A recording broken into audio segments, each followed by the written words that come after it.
All the engines on the island of Sodor were very excited.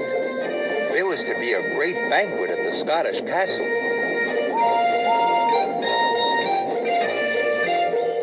Henry loved going to the Scottish castle because on the way he puffed past his favorite tree. The tall pine tree towered above the rest of the forest.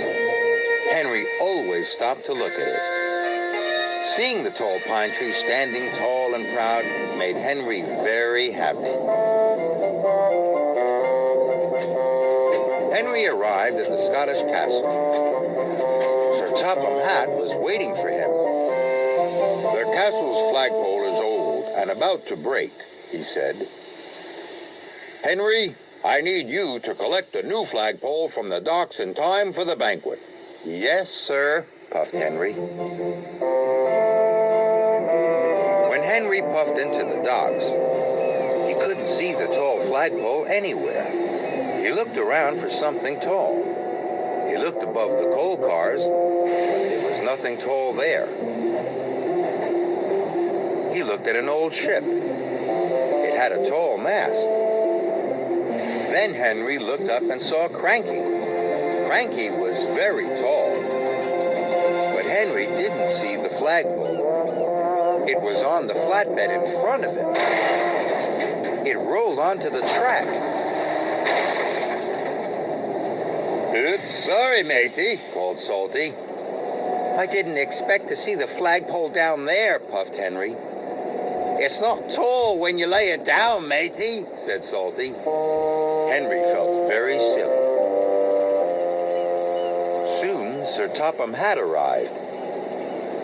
"This is a disaster," he boomed.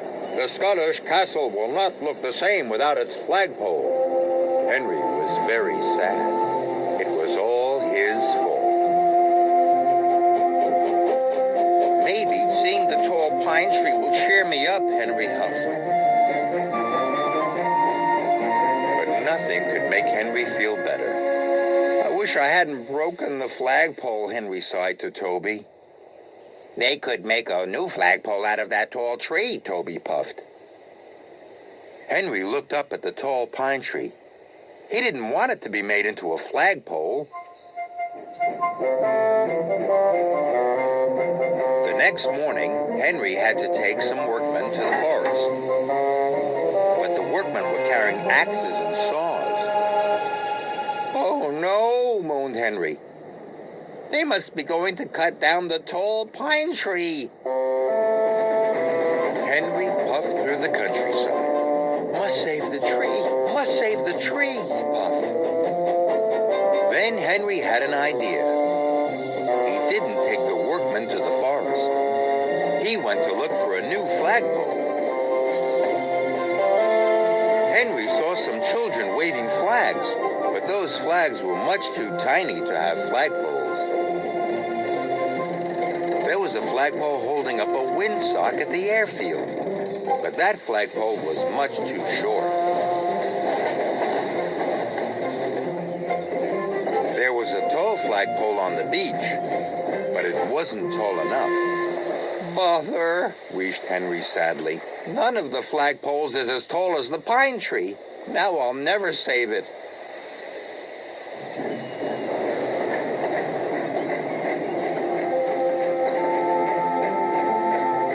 That evening, Sir Topham Hatt came to see Henry at the sheds.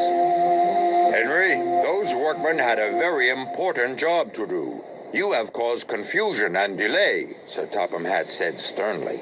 "Tomorrow, you will collect coal, and Edward will take the workmen to the forest." The next day, Henry was collecting the coal when Thomas arrived. "I can't find another flagpole," moaned Henry. "I've looked everywhere." "Sometimes the thing you want is somewhere you wouldn't think to look," puffed Thomas, and he steamed away. So Henry set off to go where he wouldn't think to look, but he couldn't see a flagpole in the cow field. Then Henry looked in the orchard, but only Trevor was there. Hello, Henry. Hello, Trevor. You're very nice, puffed Henry, but you wouldn't make a very good flagpole. Henry puffed sadly into the docks. Some vacationers were taking pictures of the old ship. Henry looked up at the tall mast. "What about the ship's mast?" asked Henry. It's to be chopped up and used for firewood, me hearty, said Salty. "But it will be perfect for the castle flagpole," Henry chuffed. Then you best take it quickly, matey, said Salty. Cranky soon lowered the mast onto the flatbed. And Henry raced off to the forest. He had to get to the tree before they cut it down. When Henry pulled into the forest, the tall pine tree was still there, and so was Sir Topham Hatt.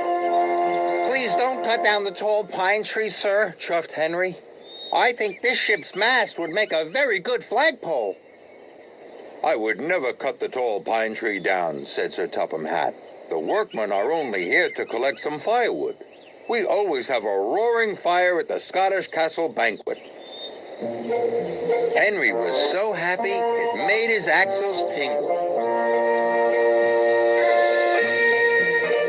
That night the flag was hoisted on the old ship's mast. It looked wonderful. Henry thought it was the nicest thing he had ever seen, except for the tall pine tree.